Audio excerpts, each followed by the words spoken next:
All right. I think Facebook is live and Instagram's live. Yay! Okay, so I have both going on. So if I look at random places, that's why. Hello. Happy Friday, everyone. I'm excited. I have an engagement shoot tonight, so I'm looking really forward to it. But yeah, so this is basically me talking about wedding ceremonies and some things to kind of keep in mind. And a small, medium disclaimer. Um, all of this is coming from a wedding photographer's perspective. So keep that in mind as I talk about it. These are the things that I think about, especially when I'm photographing ceremonies. And let me get my notes up really, really quick. There we go, perfect. So yeah, these are all with a wedding photographer. So keep that in mind. That being said, the first thing that I want to talk about is lighting during your ceremony, which, again, here's the disclaimer. Lighting is a ginormous part of your wedding ceremony, whether there's too much light, not enough light, crazy shadow light. My biggest tip, if you are trying to decide what time to have your ceremony, is to go to your venue and see what it looks like. Go to the venue kind of in the same season and the same time that you're thinking about, and see what it looks like, basically. If you cannot make it there, I would definitely, there are some free apps, you can pay for them as well, but there are free apps that will show you the sun's trajectory at the place that you are. You can type in this very specific date and it'll tell you, yeah, oh, you know, the sun's gonna be here, and you could even, you hold up your phone and you look around and it shows you where it's going to be. Super helpful app for me, especially when I am at a new place that I've never been to and I don't know where the sun is going to set necessarily and if there's going to be trees and all that kind of stuff. So look up one of those apps. I need to look up which one I use, but I always forget. It's new to me, so I always forget what it's called. But yeah, think about lighting for your ceremonies. My first tip is try to minimize backlit ceremonies. And what I mean by this, and I actually set up this live very specifically, because I am pretty backlit right now. Backlit basically means all of the light or majority of the light is coming from behind you, like this big window right here. Thankfully, I have a ginormous window in front of me, but if I didn't, my face would be black, but that would be really beautiful and all the foliage. See if I move, there it goes, look at that. Try to minimize backlit ceremonies. Cameras have come a really long way. They're able to compensate a lot of different lighting situations like this, but they'll never be able to perfectly expose everything like our eyeballs can. Nature's amazing and we can see all different exposure levels, but backlit ceremonies are not going to they're not going to translate in photos as well as they are in real life. I have had a couple people kind of be surprised by that. There's a couple ways that photographers can compensate for this. Either you incorporate flash, which I have definitely done. There have been a couple of ceremonies where I'm like, I have to use flash if you want it to look how you want it. The only problem with flash sometimes is that your ceremony or your venue, churches, do not allow you to use flash during the ceremony, which is fine because it can be a distraction every now and then if you're just constantly going. But if it's an outdoor ceremony or someplace where they're not as stringent, your photographer will probably have to use flash if they know how. But yeah, so try to minimize backlit ceremonies. Either you can turn which way, and this all is, keep this in mind. Another disclaimer, this is all venue specific as well. You can look at these while you're venue shopping and be thinking about it, but all of this is very venue specific and what venue you chose to have your wedding at. I'm going to move on. Hold on, let me scroll down from my notes, make sure I covered everything there. Oh yeah. So if you are having a ceremony inside or at a place that has kind of low lighting, I said abysmal, but low lighting to kind of not much light at all, consider renting lighting equipment to provide light. Number one, your guests will thank you because they'll be able to see you a lot better. But number two, and even if you just rent light and just have it on the altar area where you will be saying I do and all the action will be happening, consider renting lighting to make it beautiful. If you watch, and there's a very super specific example of this. If you watch Prince William and Duchess Kate's wedding, I have watched it on YouTube, the whole thing. I watched the whole thing on YouTube, and there's brief moments where you can see the vast amount of lighting that they brought in to that very dark church. I can guarantee you that church, gorgeous, but without that lighting, it's pretty dark for the most part. And if you look at their ceremony, it's flawless. All the lighting looks gorgeous because they brought in lights. So that is something to consider if you have a really dark ceremony, if you're having a night ceremony, or if, like this happened to us, if the daylight savings happened and you didn't quite realize it. I will admit, that's happened to me. And then the ceremony ends up being at night, which for me is not a problem because I just bring in my own flash. But for guests, it was pretty dark. So you might consider renting some lighting equipment and providing some extra light to make your pictures even better. Let me scroll down just a little bit. Also, so if you're having a ceremony outside, another thing that kind of involves lighting is to look for areas, and this kind of combines the backlight a little bit. But if you're having a ceremony outside, look for areas that are fully shaded, whether they're under a ginormous tree or under an awning, I don't know. Look for fully shaded areas. Shaded, very consistent lighting, like my face right now is very consistent. There's no weird shadows going on. Look for areas that will provide that for you. And again, if you're like, I don't know where the sun's gonna set, just pull up your app or get there at the time that you're thinking about having your ceremony, and bring a couple friends and have them stand up there and look at it and be like, oh, that's so pretty. Yeah, bring your bridal part, bring your bridesmaids and have them stand up there. They'll love it. Sorry, I was making sure I didn't have any questions. Yeah, if y'all have any questions, feel free to go ahead and post them. Let me make sure I covered everything there. Yep.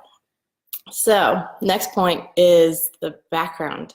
And this is, the backdrop of your wedding ceremony images, but also think about where people are going to be coming from and going to. So basically when everyone is processing into the ceremony, where they will be in the ceremony, and then when they'll recess out and what will be in those photos.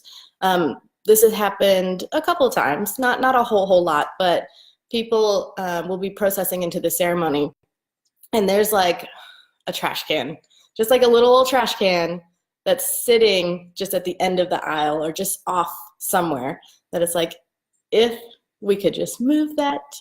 Exit signs are also another one, or cars if it's an outdoor ceremony, if you can just move the cars. But this is something that you can do at your rehearsal. If you stand like at the very front row, and look, and if you're like, okay, it looks clear back there, that's perfect. There won't be any trash cans, exit signs, cars, any doors that can be closed. I've had that where there's like one random door just open. I'm like, okay, that's fine. But yeah, keep in mind the background is uber important, especially while people are walking in and walking out, because those are generally the really fun ones, because they're trying not to cry, or they're trying not to fall, bridesmaids in dresses and heels, or they're having a ball and they're just waving at everybody. There is a very variable amount of what people are doing, and those photos are actually really, really fun to look through, because as a bride and groom, you're not necessarily going to see their faces. They're walking up and down, the groom maybe, but the bride doesn't know that they're like stiff and like, please don't fall, please don't fall. You can see in their face that they're like, don't trip, don't trip.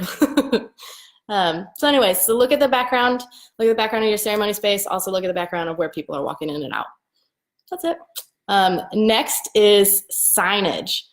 So you have to imagine, and this is for ceremony, reception, everything. You have to imagine that your sweet little wedding guests, who have all the best intentions of the world, are little lost sheep and have no idea what to do. It happens no matter how many weddings they've been to. They get there and they're like, I don't know. What's the next thing? Have we done the ceremony? No. Where is that? They have no idea. They have no idea this vision that you've been planning for months and months and months.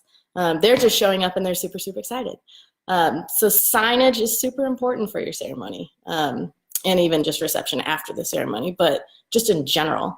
Your wedding guests generally don't want to commit a faux pas and kind of do something silly where they were like, oh, I didn't know I was supposed to do that. Again, signs help a lot. What really helps, and this has happened in the past couple seasons, not often, but guests don't know necessarily the, I want to say, procedure of where to sit during the ceremony.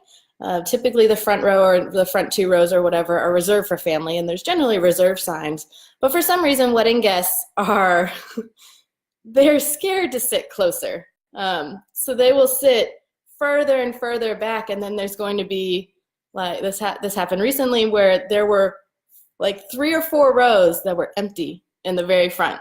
And actually about 5 minutes before the ceremony, I told some of the guests, I was like, hey, how do y'all feel about scooting up? Like, y'all are perfectly fine to scoot forward. No one's going to be sitting here. And if you sit this far back, it's going to look like their ceremony was empty in their photos. And we really don't want that. So why don't we just scoot up like 4 rows? And they're like, yeah, sure. Because they just had no idea. So even if you just put a little thing in your program, or even just a little sign that's like, hey, please crowd us in the front. Come on up. We won't bite that hard. It's fine. But yeah, well, let me make sure I covered everything there. Yep. Yeah, and even if you put on your program, go ahead and go after the ceremony, enjoy refreshments downstairs, upstairs, wherever the cocktail hour is going to be.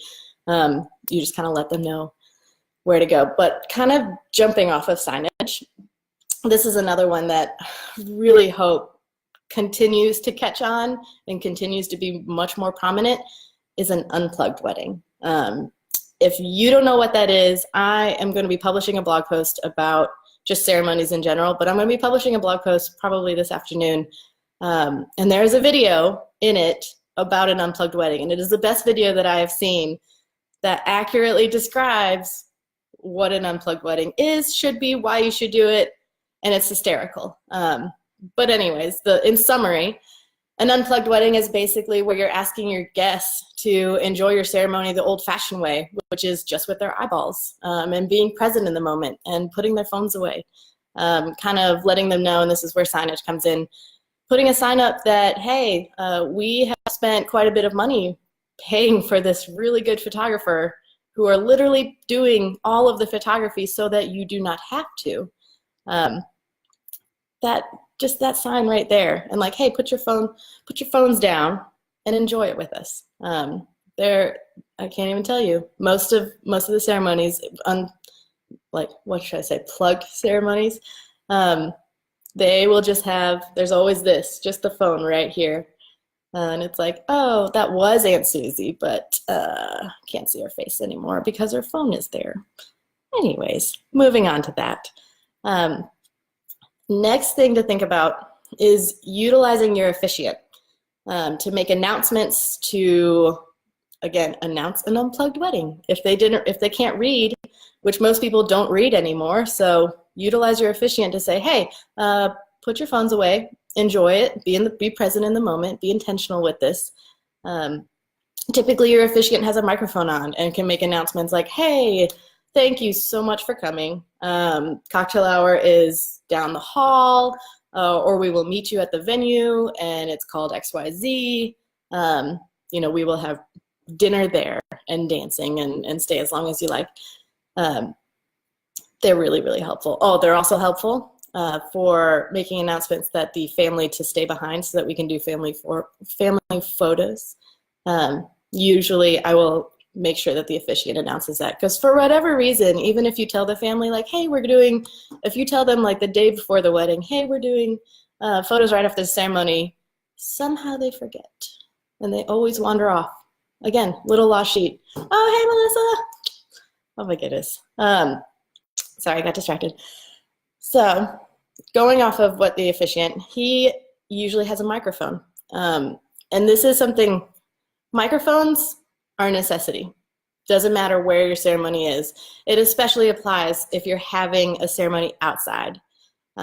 Especially applies. Like, you need to have a microphone. I can't even tell you how many ceremonies that they're like, oh, we'll just talk our officiant's loud. We'll just talk really, really loud. I'm sorry, you're nervous. You're not going to talk loud. Your I do is like, I do. And no one can tell what you're saying. Like literally about half the weddings that I photographed that don't have microphones, I couldn't tell you what's going on. The only reason I know what's going on is because I've read the program, I have talked with the couple, and I know the order of ceremony, so I know clues on what's happening, but your guests can't hear you. They're there to hear you, basically. Say I do. And if I can't hear it, then your guests definitely can't hear it, and that kind of is a bummer for them that they came all this way and they can't hear anything. You basically don't want to hear your guests be like, oh, everything looks so pretty. Yeah, it was beautiful. You want them to be like, I loved how you chose to have the symbolism of tying a 3-stranded rope together. I absolutely loved that. I love that you did that. They can't hear it if you don't have a microphone. That's it.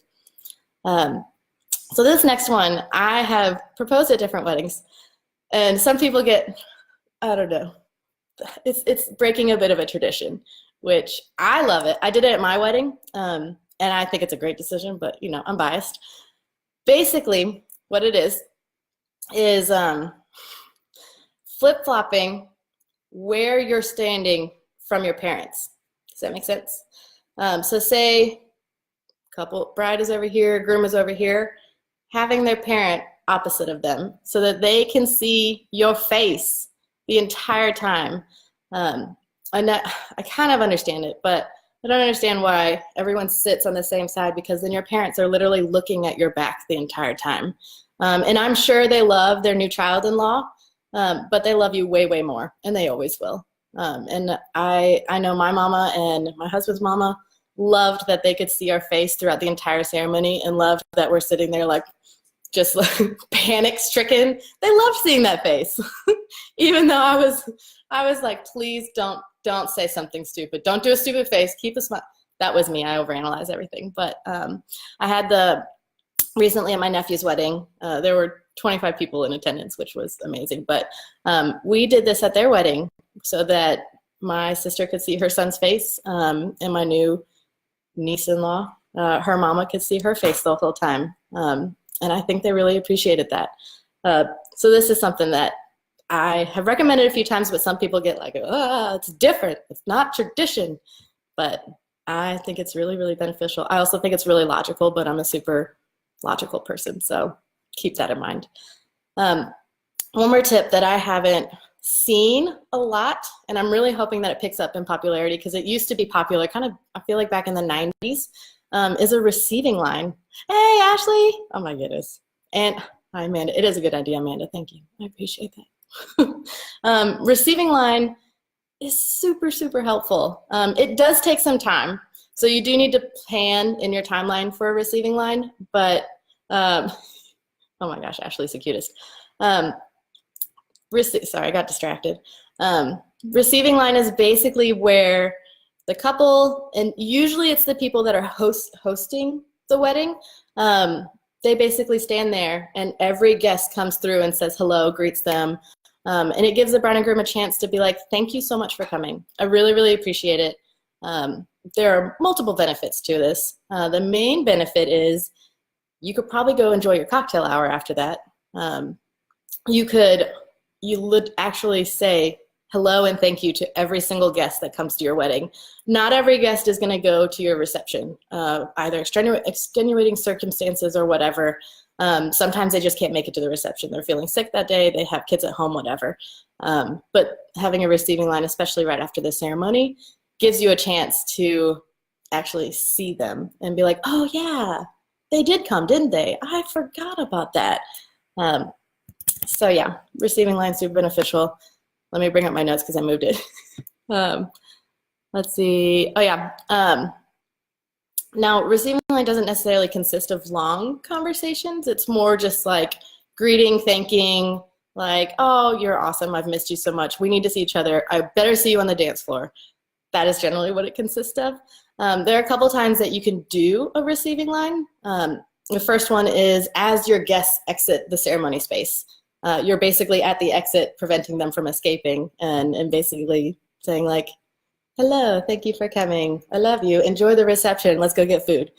Um, there's also, the second part is also you can greet them as they come into the reception space or cocktail hour. And again, this is kind of only possible if you do a first look and get all the photos done before the ceremony. If you have not done that, then you need to do first look then, if you're gonna do it then. But that's also really nice. One thing, if you're doing it when they're walking into a reception venue or cocktail hour, make sure you have a server going around passing out drinks and food, especially since it's literally a receiving line. So people are standing in line. Kind of keeps them, food and beverage keeps people happy for a lot longer than you think. So the third time that you can do it, and this is like, if you're that person that's like, I hate every wedding tradition ever, I want to change everything about my wedding, you could do, and I've never seen this done because it's crazy, but you could do a receiving line as people enter your ceremony, before the ceremony. But that's if you're crazy and you want to change every tradition. I'm just throwing it out there. So the final tip that I have, or at least from me, I have one that a bride sent me that I thought was really a good idea. So the last tip, and this is like the most photographer-centric, this is just coming from me basically, is when you recess out of your wedding ceremony, recess to a well-lit area. Best part of a wedding for me, my favorite part is not necessarily when the groom sees his bride coming down the aisle or it's when they say I do. It is when they walk up the aisle, they actually leave that ceremony space, and I can physically see them breathe the sigh of relief that it's over, that they're married, it's legal, it's done, and it's just a party afterwards. Usually 90% of the time it involves tears, which are happy tears, but I love the tear photos. But this is when all of the gold, the unscripted magic happens. But the sad part is most of the time the couple recesses to pretty much a closet that has no windows, no lighting, and it's dark and dingy. I don't understand it, but it's usually a closet. That's why I said closet, or a bathroom, which again blows my mind, but because that moment is the most special to me. But nonetheless, when you're thinking about this and you're thinking like, oh, when we are done, like where do we go when we're done? Number one, you can go wherever you want. Keep that in mind. But number two, go to someplace that has some pretty lighting. You can go out if you're not already outside. If you're at a church, I've had a lot of church weddings, which is why it's on my mind. Go outside, enjoy it. And it's also really fun when your wedding party and your family catch up to you and everyone just starts screaming and yelling because they're so excited. But yeah, recess to a place that is pretty well lit. And again, this is the most photographer selfish request that I could possibly do in here. But yeah, you'll love those photos. And a lot of times I can deliver way more when they're outside or when they're in like a room that actually has one window and not a room that is legitimately a closet. Anyway, let me make sure I covered everything. Yep. Yeah, because in those photos, you're going to remember how you felt. And that feeling is a very, very, very good feeling. Oh my goodness. Hey, okay. I think my Instagram live like crashed for a second. So it said poor connection. So the final tip that I had from a bride of mine, actually, she sent it in.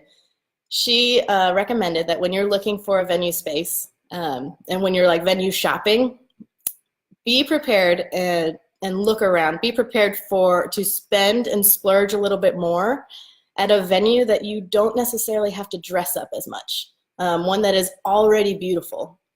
So basically be willing to splurge a little bit more on your venue where you don't have to spend that money on florals to make it pretty, if that makes any sense. And I thought that was a really, really good tip because and I don't know why I thought of it because I did that for my wedding, but I got married at a garden because I wanted a garden wedding and I didn't want to build a garden. So yeah. Anything else? I think that's really it. But like I said, I'm going to be publishing a blog post that has all of this written out, probably much more eloquently than what I said. But yeah, happy weddings, y'all. I'm so excited. I can't wait for my fall season coming up. I got my first one in August next month. So it's going to be awesome. But y'all have a wonderful rest of your day and happy weekend. I keep forgetting it's Friday, but bye, y'all. Let me end it. Yeah.